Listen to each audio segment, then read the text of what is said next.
In today's show, we're recapping a pretty busy Monday in the NBA with 10 games on. Michael Bolton. Thanks, Josh. It's Michael Bolton here, and it's time for another episode of the Locked On Fantasy Basketball Podcast. Let's get to it. Let's get to it, indeed. You are Locked On Fantasy Basketball, your daily fantasy basketball podcast, part of the Locked On Podcast Network.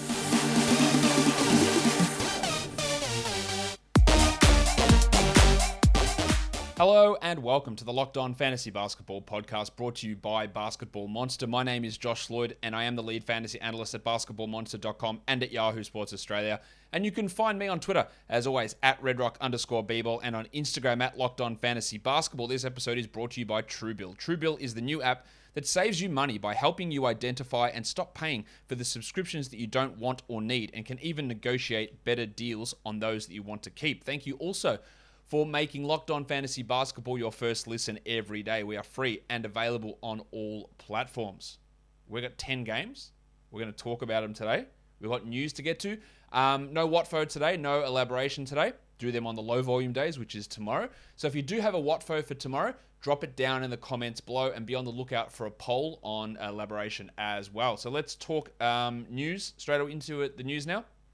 And just after I finished recording yesterday, the news came out on a report of Maga Porter Jr. and he's back, saying that his season might be in jeopardy. They've discovered a nerve issue in his back, which obviously is horrible news for a bloke that missed 2 years of basketball with back surgeries and back injuries. He's got about a week, they reckon, here to try and get things moving in the right direction. And then after that, they might have to resort to things like surgery. Am I dropping Maga Porter Jr.? I probably am not. I'd like to wait that week, much like the Nuggets are.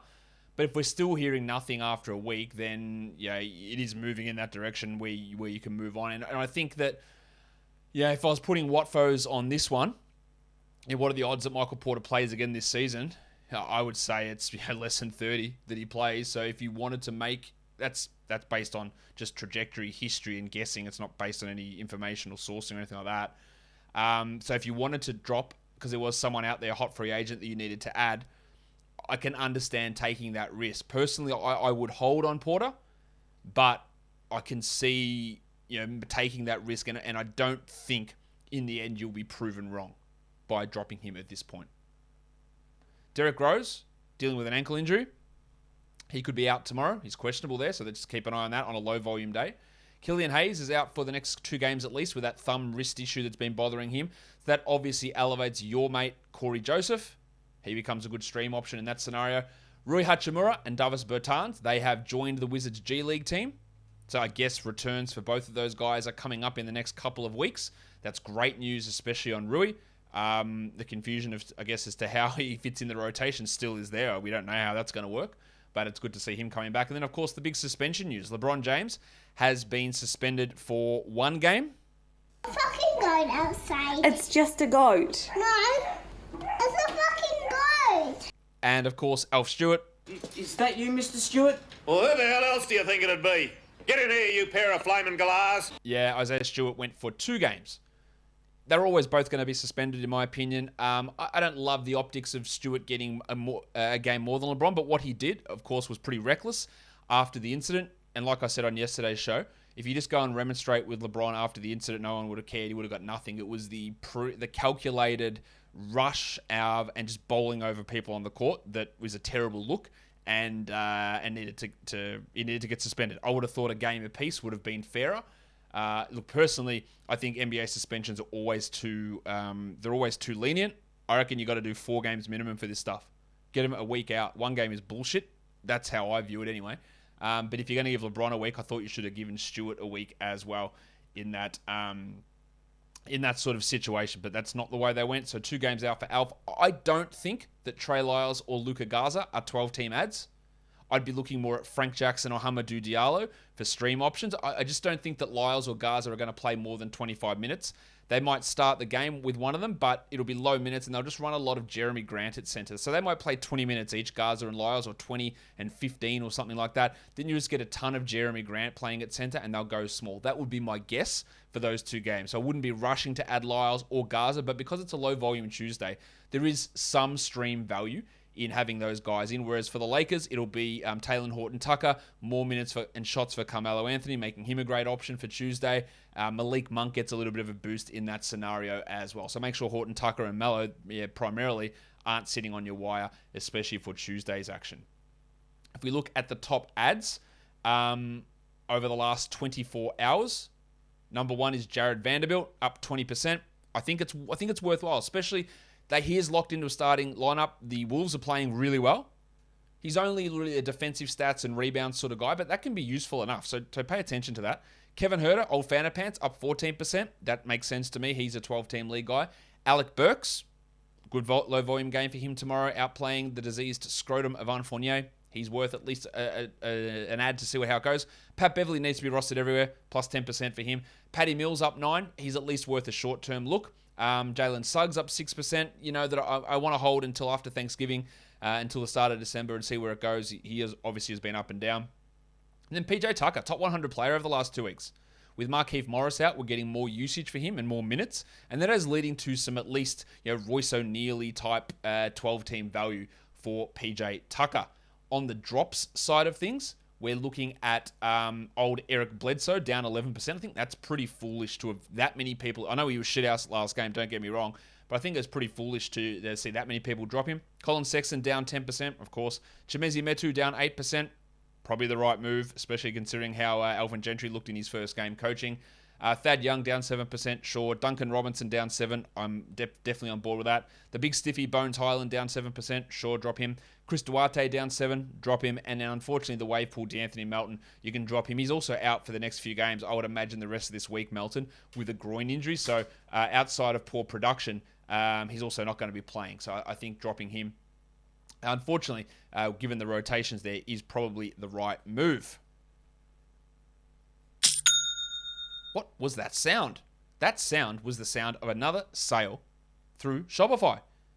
It's an all-in-one commerce platform that starts, runs, and helps to grow your business.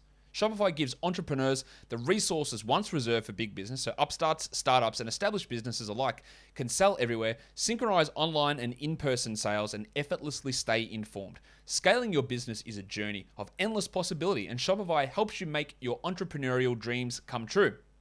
Shopify has the tools and the resources that make it easy for any business to succeed, from down the street to around the globe, and it powers over 1.7 million businesses from first sale to full scale. First sale, to full scale, that's what I'm trying to say, reaching customers online and across social networks with an ever-growing suite of channel integrations and apps, including Facebook, Instagram, TikTok, and on Pinterest. So go to shopify.com/LockedOnNBA, all lowercase, for a free 14-day trial and get full access to Shopify's full suite of features. Grow your business with Shopify today. Go to shopify.com/LockedOnNBA right now. Shopify.com/LockedOnNBA. That'll take us now into the recaps. And let's start with the first game of the night. It is the Brooklyn Nets and the Cleveland Cavaliers. The Cavs, of course, were relatively undermanned, but they did get some players back, including Jarrett Allen and Lauri Markkanen. The Nets were without Joe Harris and Nick Claxton still, and then Bruce Brown out with a hamstring problem. But there was an interesting thing that happened in this Nets game for the Nets rotation. They started LaMarcus Aldridge at center in the second half, and he played 34 minutes. 21 and 11 with a block. And this is something I was saying a lot in the offseason. I didn't believe that LaMarcus Aldridge had a minutes limit built in because of his heart problem. It was either you play or you don't play. The fact that he played so many minutes gives me pretty good hope. Like, he should be rostered everywhere, and if he's not, you got to roster him now. Griffin played only 9 minutes, and I'm not saying it's going to be 34-9 every game, but he should be getting 25 plus most nights now, Aldridge. And with him in the starting unit, they were able to get more Cam Thomas going in the second unit. Thomas had 11 points in 15 minutes. Now, of course, Harris is out. Brown is out. But that doesn't mean that Thomas is going to play every night. But at least while those guys are out, it's useful. And it just eliminates the uselessness that is someone like Javon Carter. Bembry started but didn't do too much, while Mills had 17 points with 5 threes. Harden had 14, 6, and 14 and 3 steals. And Durant had 27, 6, and 9 with 3 blocks. So good numbers for all of those big blokes and all those big name players. But the Aldridge one is very interesting. The Mills one is a great short-term ad. And then Cam Thomas in deeper leagues. I reckon there's a small chance that he remains in the rotation, even when players return. And that could be useful for 20-team leagues and maybe even like 18-team leagues. But I wouldn't go too much shallower than that. If we look at the Cleveland side of things, Markkanen was back 31 minutes, 22 and 8, limited somewhat due to COVID, but back in his starting role, big minutes, must roster player. Ravishing Rick came off the bench. I don't really get starting Dean Wade over Rubio, but oh well. 29 minutes for Rubio, 16, 7, and 5. It didn't really impact him too much, while Garland played 39 minutes and had a trip to the locker room after getting smacked in the face. 24 points, 11 assists. He's been awesome. He took 27 shots here, Garland. Isaac Okoro, 15 points in 36 minutes, 2 steals, 3 threes. Now, that's obviously really interesting. Is Isaac Okoro a 12-team guy? No, he's not. Is he anything more than like a 20-team league player? Not at this point. But that was encouraging. Let's keep an eye on him. Jarrett Allen played 37 minutes in his first game back, 20 and 15, while Dean Wade, 3 steals and a block for Wadey is all right, but what are we doing? Why are we playing him 34 minutes? Well, Kevin Love had 8 points in his 17, and also we got 9 useless minutes of Ed Davis, because that's what everybody needs in their life. Just a little bit of Dean Wade. We all care for that just so much. The second game of the day, the Charlotte Hornets and the Washington Wizards. The Hornets get the win 109-103 on the road because Terry Rozier went bananas. 32 points, 8 triples, 4 assists, 2 steals. He shot 73% from 3. Now, Rozier's 3-point numbers, he was like 26%, I think, before this game. This obviously is a big help to get that back up. Great game. He's been poor for most of this year, but he's starting to get things back on track. The 2-point percentages is up, and now with a big 3-point explosion, that's good. LaMelo Ball was unbelievable. 17 first half points, ended with 28, had 13 rebounds, 7 assists, 3 steals, a block, and 3 triples. Unfortunately, his stellar free throws took a hit. He was just 5 of 7. He's been hovering like high 80s, low 90s this season, so a bit of a hit there, while Gordon Hayward had 16 and 5 with 2 threes. Good game there, but another poor shooting night from Miles Bridges. Now, he played 41 minutes. Just 6 points, though. 23 from the field, 23%, didn't take a free throw. He was on the buy low show because I thought his percentages needed to come up, his free throw percentage and 3-pointers in particular, and they're still down. So that window is still open after this sort of a performance. Oubre had 7 points, and he just doesn't need to be rostered. Why is he rostered in so many leagues? Get that garbage out of here! He just doesn't need to be. You can move on from Oubre in 12-team as well. Mason Plumlee had 9 points with a steal and 2 blocks. Only 22 minutes for Plumlee in a game where PJ Washington was still out. So Plumlee, to me, is a pretty clear 12-team league drop, I think. On to the Wizards. The table, Montrezl Harrell, just amazing. Now, 24 points looks great. 18 rebounds is great. Unfortunately, he had 0 threes, 0 assists, 0 steals, and 0 blocks. But those numbers are great, and then he teamed that up with really good percentages. So a great game from Harrell, who'd been trending down a little bit, so that's good. Beal had 18, 7, and 9, and Kuzma, another poor efficiency night, 11 points, but 13 rebounds and 5 assists. I still think he's a little bit of a sell high because people do really buy into Kyle Kuzma. I'm just not that convinced. KCP had 17 in 28 minutes, added 4 steals. He's an elite streamer, like a Dorian Finney-Smith, Royce O'Neal type of streamer, while Gafford had 8 points, 10 rebounds, and 2 blocks. Now, the 10 rebounds is good. The 2 blocks is good. Unfortunately, he was just 43 from the field, when normally he's like 70%. But that's all you're having for. Blocks, rebounds, and field goal percentage. He's not a high upside player at all, because he's never going to get the big minutes required to get to that upside. But that's enough for what he provides. Dinwiddie, shocking. 8 points, 18%. 2 threes. 30 minutes. He's outside the top 100 over the last 2 weeks. I don't think he's going to be a top 100 player by the end of this season. You know that I was pretty down on him coming into draft season. Some places had him like ranked in the 40s, which made 0 sense to me. This is sort of who he is. He has these efficiency issues. He lacks steals and blocks, not a big rebounder at all. And all of that adds up to not the greatest 9-category league fantasy player. And I think we're starting to see that play out here. Absolute ass kicking from the Celtics against the Rockets. They win it 108-90. Let's talk about the Rockets first, and let's talk about the delicate dancer, Alperen Şengün. It's a delicate dance in just 17 steps. Again, he just puts up numbers. 21 minutes, 8 points, 6 rebounds, 7 assists, and 2 steals. I know 21 minutes isn't enough, but he's just, I don't know. He's good. I don't know what more to say about him. Like, I just think he's good. And there'll be plenty of people who watch this video who will interact with me on Twitter. Josh, I don't know what you're watching. The guy's garbage. He's shocking. He's lost out there. He's white, therefore he can't defend. People will say that, and they say it to me all the time. And to that, I say, you're wrong. That's fine. We can disagree, but you're wrong. He's good. Now, will he get 28 minutes a night? I don't know when it's coming. But when it does come, this is a top 80 fantasy player. If he plays 30 a night, like top 80 is probably being conservative. He just puts up numbers. He puts up numbers in the NBA. He put them up in the Turkish league. He just puts up numbers. And I think he looks good when he's out there. I'll tell you who doesn't look good, and that is the crucifix Christian Wood. I could have gone anywhere with that, couldn't I? 4 points, 9 rebounds, 33% shooting, took 6 shots, didn't attempt a free throw. He's been putrid this season. I think for him to get his value back, honestly, he needs to be traded. He's disengaged, he's disinterested, he's getting benched, literally rightfully so, because he's not playing well. I think people view him as this excellent foundational piece. I don't think he's that at all. I think he's a solid enough player who put up numbers on a shocking team last year and is now spat the dummy and is just not putting in the effort. Not a good look. Armani Brooks got hot here. Actually, what do you do with Wood? I got no idea. Do you buy low with your worst player? Maybe. Do you drop him in a 10-team league? Why not? He's 150th this season. I think he's better than that. But shit, if you wanted to move on, like in an 8-team league, like get rid of him. In a 10-teamer, I will hold. But holy shit, like it's getting real close. Armani Brooks had 17 points with 5 threes. The designer drops in 3 steals as well. That's great, but there's nothing really replicable there. Well, KJ Martin had 10 and 6. Daniel Tice didn't do much. Jalen Green, man, he's really bad. Like at this point, he's really bad. This does not preclude him from becoming good. I'm not saying he's a bad prospect or he was a bad draft pick. I don't think he should have been picked at 2.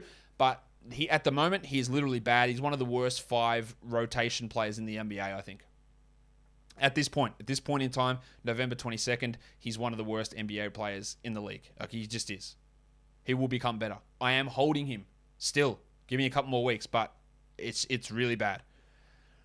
The wild thing, Jay Sean Tate had 6 points in 22 minutes. I don't believe he's must roster in 12-team leagues. I think you can find better options out there. Same with Eric Gordon, who had 9 points in 25 minutes. For the Celtics, Jaylen Brown. He returned to action. JB, you've done it again. He was quiet, didn't score at all in the first quarter. And then to end, I think it was the second quarter, maybe it was early third quarter, he came in and had like 12 points in about a minute and a half. Ended with 19 points, 3 rebounds in 23 minutes. He was on a minutes restriction and it was a blowout. Good that the over-under was 19 and a half and I took the under there because I thought he was going to go over it for sure. And then, it was a blowout, so he didn't really need to do too much more. So that was good news. While the Rock DJ, Robbie Williams, also returned 2 points, but 15 boards. He's fine. Make sure he's on a roster. Marcus Smart did leave the game early, go to the locker room. We don't really have an update on that. 7 points, 5 assists in 28 minutes. He wasn't particularly good. While Schroeder moved to the bench, played 28 minutes, had 18, 1, and 0. That's a Jordan Clarkson line. Keep an eye on Schroeder because obviously he'd been balling. Top 30 player over the last 2 weeks. But the minutes and the usage with Brown back are going to take a hit. He was a sell-high player. I think that window's probably closed. We're still holding him, but it would not shock me if he falls outside of top 120 discussions. Also, Jason Tatum, that early season run of being shocking is over. 30 and 6, a triple, 46%. He's now the 27th ranked player, and he's 14th over the last 2 weeks, and he should be getting back, back into that top 20 type of area, pretty soon. I thought he was impressive. I thought Romeo Langford did pretty well as well, 10 points in 20 minutes, and Aaron Nesmith hit some nice shots towards the end of the game when he was in there in that garbage time alignment. Guys, do you know why free trials renew without your consent? Well, it's a scam by businesses to get your money. You can download TrueBill to take control of your subscriptions. TrueBill is the new app that helps you identify and stop paying for subscriptions that you don't want, that you don't need, or that you simply forgot about. On average, people save up to $720 a year with TrueBill because companies make subscriptions hard to cancel. TrueBill is here to make it incredibly simple. Just link your accounts and TrueBill will cancel your unwanted subscriptions in one tap. And your TrueBill concierge is there when you need them to cancel unwanted subscriptions so you don't have to. TrueBill has over 2 million users and helps save them over $100 million. So don't fall for subscription scams. Start canceling today at truebill.com/lockedonnba. Go right now. Truebill.com/lockedonnba. It could save you thousands a year. Truebill.com/lockedonnba. Another scam is brick and mortar auto stores, chain auto stores. What's the point? These guys, you go there, get out of your car, you got to line up in the store, got to wait to talk to the assistant who might be condescending or intimidating with the questioning, and then you're going to pay more money. What a load of rubbish that is. Why don't you go to rockauto.com, which is a family business serving online do-it-yourselfers for over 20 years. Why would you spend 30, 50, even 100% more for the same parts from the big box chain auto store? From brake parts to tail lamps to motor oil or even new carpet, Rock Auto has everything you need for your car and truck. So go to their website, it looks great. Check out the catalog, everything they've got there for your car or truck. And in their How Did You Hear About Us box, write Locked On so that they know that we sent you. Amazing selection, reliably low prices, all the parts your car will ever need. RockAuto.com. Let's go to the next game. It is the Thunderhawks. Oklahoma City against Atlanta, and this was the Thunder without Shai Gilgeous-Alexander, so it was always going to be a little bit of a bloodbath, but they kept it sort of close, 113-101. The big fella, Josh Giddey, 15, 7 and 8, 1 steal, 2 blocks. Please, for the love of God, I think he's rostered in 40% of ESPN leagues. Can you take your fingers out of your asses? Like, what are you doing? Must roster player. Absolute must roster player. Do you want me to say it again? He's a must roster player. 3 double-digit scoring games in a row from him. Big Joe Rogan as well. Jeremiah Robinson-Earl. Not must roster, but 32 minutes, 13 and 10 with 2 threes. If you're in a 14-team league, he is a must roster, I think. I think you've got to add him. Keeps starting, keeps playing well, and keeps playing better every game. 154th over the last 2 weeks, JRE is. Big numbers. Really like where this is heading for him. Lou Dort, we elaborated on him the other day, said, yeah, this field goals percentage is not going to stick. 31% for 15 points here, 3 threes. It was never going to stick. Can you still roster him? Yeah, you hold for now, but it could start to get ugly. Like if we string a couple of 37%ers in a row, it could be a problem. But still hold. Darius Baisley, do not hold that garbage. 4 points, 18%. Just some of the most putrid shooting displays you'll ever see this bloke puts up. Sometimes he looks nice with good rebounds and he gets steals and blocks, but holy shit, the field goal percentage from this guy is atrocious, and it consistently is atrocious. We've got 22 minutes of Pokusevski, 9 and 9. He is so far off the pace this season, though, that it is pretty troubling. While it just gives me an opportunity to do it, because I don't get to do it much. I could barely recognize my own dick. Gabriel Deck played a minute. There you go. On to the Hawks. Trae Young, 30 points in 32 minutes. Probably played a little bit longer than I expected in this game. While Johnny Collins, the Baptist, 35 minutes for Collins. That's great. 5 blocks, 11 points, 6 rebounds, 5 assists. Basically, they're not playing a backup center now. Collins is the backup center. That's giving more minutes to the Italian cock, Danilo Gallinari. Hands off my cock! He had 11 and 6 with the 1-1. I think you can add Gallinari in 14-team leagues, at least for the short term. I'm adding Herter, old Fanta Pants, to 12-teamers, 13, 5 and 5, while Reddish had a stinker, 9 points in 23. Herter is clearly the priority over Reddish. Reddish is a definite 4-team. He's not 14-team. He's not bad in 12, but Herter is the priority. Bogdanovic, I don't know what to do with this bloke, man. 13 points in 27 minutes, 3 threes, another shocking night. He is 155th this season. I think in a 10-team league, you get way more value off the wire. I think. What's that? I'm just getting word now from Jack Armstrong. Get that garbage out of here! Yeah, you can drop him in 10-team leagues, and I think if you do it in 12-teamers, you'll be okay. Capella had 10 and 14, but otherwise the line was relatively empty for the big Kerner. The Minnesota Timberwolves smash the Pelicans 110-96. This Wolves team, they are on a roll. They are just demolishing teams, amazingly. Townsy, 28 and 10 in 35 minutes. Pat Beverly, absolute must-roster player, 10, 4 and 4, 3 steals and 2 blocks. Vanderbilt, holy shit. Those people who added him, 16 and 11. You love that. Now, do not count on this at all. But he's 106th over the last 2 weeks. He is a 12-team option. Jaden McDaniels also played well. I would prefer Vandy to Jaden. 10 and 8 in 30 minutes for McDaniels with a steal and a block, while Goose had 18 and 7. Unfortunately, did not shoot well. That's been a theme for him all season. 38 from the field and 60 from the line, but not to be outdone. D'Angelo Russell said, I can do better than that. 19% he shot. 11, 3 and 8 with 67%. Now, Russell is playing well, but the field goal percentage is a massive issue, and you basically are going to lose it if he's in your team with how much he's shooting and how many of those that are missing. But bulk stats are good. Malik Beasley, not a 12-team league guy. I'm sure you're all well aware of that, and hopefully you have moved on. Get that garbage out of here! On to the Pelicans. Well, we made some changes to the starting lineup, and ready for some comments? Willie Green, I don't think you know what you're doing. At this point, it doesn't make sense. Nothing would tell me that Garrett Temple should play rotation minutes, or let alone be moved into the starting lineup. Now, to be fair to Green, he started him, and kids cover your ears. He went, oh, what the fuck have I done? Have I fucking lost my mind? And then they pulled him out after 14 minutes, him and Satoransky. These guys were throw-ins in the Lonzo Ball deal. Now, I've liked Satoransky as a player, but there is zero reason for Satoransky and Garrett Temple to be getting minutes on a team that is as dreadful as this over Kyra Lewis and Nickeil Alexander-Walker. It's malpractice. I don't know what the hell David Griffin's telling Willie Green, but this is bullshit. And don't tell me that Temple's played well, because he has been horrible Like, he's been really bad. And when it comes to, hey, he's been really bad, we've got a young guy who's been bad, but also Kyra Lewis showed something in the last couple of games. Don't default to starting the old 35-year-old player who's been dreadful. There's no sense in it. Like, there is nothing that you could tell me that would justify Garrett Temple even playing rotation minutes. You got Trey Murphy, Najee Marshall, Kyra Lewis. These guys just don't play because we're seeing guys like spuds like Temple take the minutes.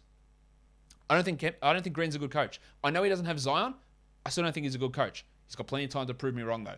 Josh the Hitman Hart had 13 and 5 with 5 assists, 3 steals, and 3 blocks, just filling it up in multiple categories, while the buy low on Brandon Ingram is very much wide open. It is as wide open as, I don't know, insert term for something that's very wide open. I was going to say something horribly rude and inappropriate, but I won't say that. Ingram, 9 points on 15% shooting. He is shooting at a horrible level. It is going to come up. I don't know when, but buy low. You couldn't buy any lower than this. Valanciunas, not the greatest night for old JV here. Jonas Valanciunas. Foul trouble, limited him to 19 minutes. He had a knee issue, but he was able to return. 13 and 6 in 19 minutes. Don't panic. Well, Nickeil Alexander-Walker, 27 minutes off the bench, 14 and 5 with 2 threes. It's fine. Do you want to drop him because he moved to the bench? Did the Garrett Temple starting situation fill you with confidence that it's going to continue? Because it didn't for me. If I had Alexander-Walker, which I think I do in some leagues, I wouldn't look at this and go, man, he's got to go. I got to drop him based on this. Because A, he put up okay numbers.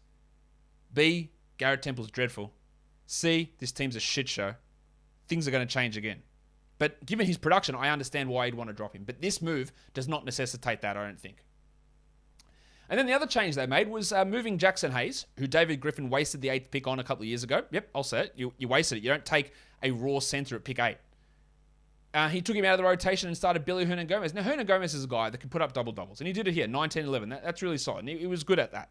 But what's the point? Like, what is the point of that? Again, there's no point in throwing these guys out there to still get smashed by the Minnesota Timberwolves while you're at home. All well and good, we want young guys to be competitive. Well, we want the veterans and the older guys to be competitive.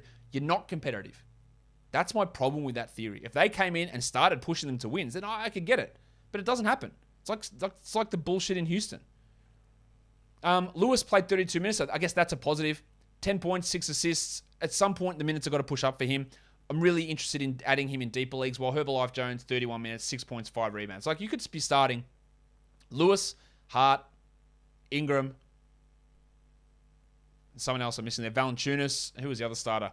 Devontae Graham when he comes back, maybe. But I don't even think you need to start him. But you probably do, because he's better than those other players. But just a disaster of a showing once again from the New Orleans Pelicans, and I am really worried about where the trajectory of things. Yes, Zion's going to make a huge difference. It doesn't change the horrible decision-making that's going on with this team at the moment. Shout out to Jake Madison over at Locked On Pelicans, who I know is frustrated, and he's going to have some pretty, I reckon, not inflammatory, but some pretty aggressive things to say about this team, so I'd be tuning into Locked On Pelicans personally. I will be tuning into it. I suggest you do as well. The Chicago Bulls, they got their asses kicked by the Pacers. Now, is it just because Alex Caruso was out? Maybe. Could be. I don't think that's all of it. It was a back-to-back. They played 7 games in 10 days. All of that was a concern. But you don't lose at home to the Pacers that badly, generally. Not ideal at all to lose to that much to a team that's had their fair share of struggles. All right, so let's look at things from the Pacers' point of view. They win 109-77, limited minutes because it was a blowout so early. Brogdon, 29 minutes, 16, 4, and 7 with 2 blocks. Great. Sabonis, awesome. 21-11 with 4 assists. Miles Turner, a double-double with 4 blocks, 12 and 10. Just big numbers across the board. Justin Holiday, 26 minutes, 14 points, 4 threes. He does have streaming options for 12s and probably is at least a sneaky 14-team league ad. Karis LeVert, at least he hit some shots, but only 20 minutes. I'm worried about his back. 12 points, 2 assists, a steal, and a block. Hard to get too worried based on today's game, but yeah, I'm worried. Timothy John McConnell, 21 minutes, 4 points. I don't believe that TJ is must roster in 12-team leagues. A lot of other fantasy people will disagree with me on that. I just don't see it for him unless people are out. And even then, his game doesn't really suit Carlisle, I don't think. And then Duarte is a drop as well. 9 points, 2 threes, 6 rebounds in 23 minutes for Duarte. I think that Justin will continue to start and Duarte will continue to come off the bench. For the Bulls, hard to get too down or read too much into it, but there's some shit lines here. 18 for DeRozan's good, but pretty empty otherwise. Levine had 17, but then Kobe White was a spot start for Caruso. I don't think Kobe White's a very good NBA player. I know he's just coming back from a shoulder injury, but he's never really shown me, outside of maybe like a 4 or 5 game stretch, that he's a good NBA starter.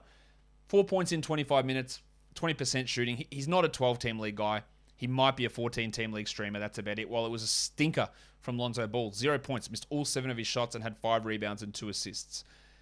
He's a little bit down at the moment. Maybe there's a bit of a buy low there for Lonzo. But honestly, this game was just an ass-kicking pretty much straight away. We got 24 minutes of Ayo Dosunmu, 7 points there with a block. That's cool, but I don't know really what to take away from a game that was as over as early as this one was. And that basically goes for the next game as well, with the Orlando Magic losing to the Milwaukee Bucks. They were down like 50 points at one point. They ended up losing 123-92. But it does give me an opportunity to do this, at least.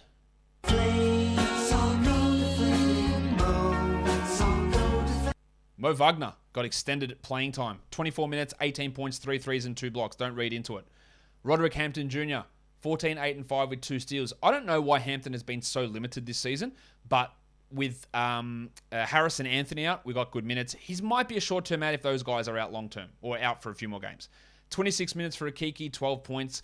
His numbers have been okay. I still don't think he's anywhere near a 12 or a 14-team league guy. Remember, this is a real blowout situation, while old Fox Mulder had 13 points in 27 minutes. Stinker from Bumba, 2 points in 20. Jalen Suggs, shocking, 5 points in 17 minutes. Franz Wagner, dreadful, 0 points in 24 minutes on 0 of 9 shooting. I'm not going to punish these guys too much. Like, I'm still holding Wagner in 12-team leagues, but I don't think Wagner has very high upside. I think he's really good at being solid across the board, and that has real value in the same way that Royce O'Neal has fantasy value. Wagner's a bit better than that, but I don't think he's got tremendous upside where we'll just wait, he's going to blow into the top 80. I don't think that's going to happen for Wagner. I think the possibility is there for Suggs to do that. That's why I'd hold him. But if you need to move on, Wagner can be cut. Like, it's not going to kill your team or your season, I don't think. He'll obviously be better than this, right? Obviously. But again, losing out on the 130th best player, who cares? Like, you can find that value, you can stream it in, you can bring short-term guys in. But this was just a disaster of a game. And you go to the Bucks side, again, it's hard to judge anything here. Giannis had 12, 8, and 9. Unfortunately, horrible from the field and the line. Paddy Connaughton had 17 points in 22 minutes. His massive season continues. I keep not buying it, but maybe I should buy it. Maybe he's good. I don't think he is, but maybe he is. He's got some short-term 12-team league value. Punch Bob had 13 and 11. Another 40% shooting night. Drew Holiday, 18, 6, and 4. Grayson Allen, just the 19 minutes. Chris Middleton, 20 minutes. Rocket Rodney Hood played 22, if you want to know how badly this game was over. So it is hard. Look, we got more than a quarter's worth of Georgios Kalaitzakis. We got 13 minutes of Kalaitzakis. Like, that's how bad this game was. Don't overreact too much to anything that happened in that one. Let's go to Phoenix and San Antonio. The Suns win it. They were up big, and then San Antonio stormed back. 115-111. Ayton was big. 21-11. Since his leg injury, he's been really good. Like, really, really turning up the heat. 21-14, while Devin Booker had 23 and 4 assists, and Cam Payne. On the weekly preview show, which some people apparently can't find, on the weekly preview show, I said Payne might be an interesting weekly league start candidate. Started off the week well. 20 points in 20 minutes. Remember when Landry Shamet was playing more than him?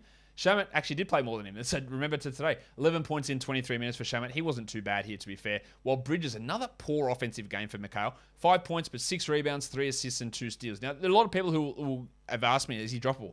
He's the 86th ranked player. So unless you're playing in a 6-team league, an 8-team league, then no, he's not. And he's 86th while having many things not go his way in terms of the stats. Like, that defensive numbers will come. Jay Crowder, you're going to be shocked. He was terrible. 6 points. 6 points, 2 threes. While Chris Paul had 12, 2, and 4. Paul was like a top 5 guy for a stretch there. He's falling back, which I think is to be expected. 12 points. He was getting by on gigantic assists and gigantic steals, and they are coming back to the pack. Let's go to the San Antonio Spurs. Maximum Derek. The thing that I'm most impressed with here with Derek White is the fact that he played 40 minutes. He had 19 points. He had 2 steals and 2 blocks with 4 assists. He's been getting those numbers all season, but the usage was up, the confidence was up, and the minutes were up. This is why I've been holding him. This is no guarantee that this happens next game, but hopefully it kickstarts him. Devin Vassell, 17 points. He's a must-roster player. There was no Dougie McDirt, remember. So Keita Bates-Diop started, but it was Vassell that got those minutes, as he should. Well, Jakob Poeltl, 15-9, first game back now. An absolutely disgusting 1 of 6 from the free throw line, but a must-roster player. And then Keldon Johnson, it's a weird game. 27 minutes, 8 points. Didn't shoot particularly poorly, 57%, but as is always the problem with Keldon. Missed both his free throws, didn't get a steal or a block, only 2 assists, didn't hit a 3. Like, he's just, I don't know, he's just so lacking to me overall. Hopefully you sold high, because you couldn't have sold high after this game. DeJounte Murray triple-doubled. Hey, 18, 10, 11 with 3 steals and a block. Inefficient from the field and from the line, but overall, a really, really big game. But some positives there. Big from Vassell, big from White, good from Murray, good from Poeltl to get back there, and a stinker from Keldon. And Thad Young played 5 minutes. You can go ahead and Jack Armstrong, Thad. Get that garbage out of here! Okay, so let's head to the next game. The Memphis Grizzlies on the road get an upset win over the Utah Jazz, 119-118, because Desmond Bane, 28 points in 34 minutes, 4 threes, 4 assists, and 2 steals. But remember, Dylan Brooks was out, not hijacking the offense, and D'Anthony Melton's out. Melton's going to be out probably for the rest of this week. With Melton out, I feel a little bit better about a short-term out of Bane. Add him, and let's see where it goes. But Brooks is going to come back, and he's going to hijack shit, I guarantee you. Triple J, Jaren Jackson, what a huge night from him. 26 points, 4 threes, 8 rebounds, 2 steals, 2 blocks. This dude still has top 40 upside. While Morant had 32, 4, and 7, 2 steals. Unfortunately, he took 30 shots and hit 10 of them. That is a gigantic drain on your field goal percentage. And he was 79 from the line on 14 attempts. But otherwise, just huge counting stats. Steven Adams, he's a pretty clear drop, but the defensive stats were good. 3 steals and a block, while Kyle Anderson, 9, 8, and 4. While Melton and Brooks are out, Anderson can be a 12-team league option, but other than that, he's not a guy that you need to hold on to through all the struggles. But just massive from Bane, Jackson, and Morant. Morant had 52 fantasy points, Jackson 48, and Baney had 43. Well, onto the Jazz. Rudy Gobert.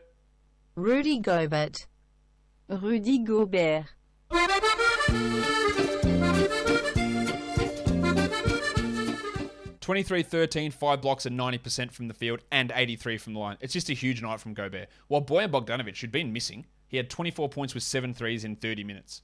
I think he's a 12-team league guy. Conley, 19, 4, and 8, and Don Mitchell, 18, 6, and 8. And Mitchell did appear to hurt his ankle a little bit here, so just watch that one. Just 25% shooting is obviously horrendous. While Royce O'Neal continues to do like enough to be the 12th or 13th player on a 12-team roster. That's totally fine, but streaming is more valuable than having that player. Rudy Gay, you're going to be stunned. He didn't shoot 80% again, 17% for 2 points and 18 minutes. He is not, I repeat, not a 12 or 14 team league guy. Well, I don't think Jordy Clarkson is either. JordanClarkson. Let me rephrase. Clarkson's fine for 14 team leagues. I'm not sure he's a 12 team league guy. 9 points in 23 minutes, and Gay does take shots away and takes impact away from him. Ingles also not a 12 team league player. 2 points, 2 assists there. While Hassan Whiteside, The world.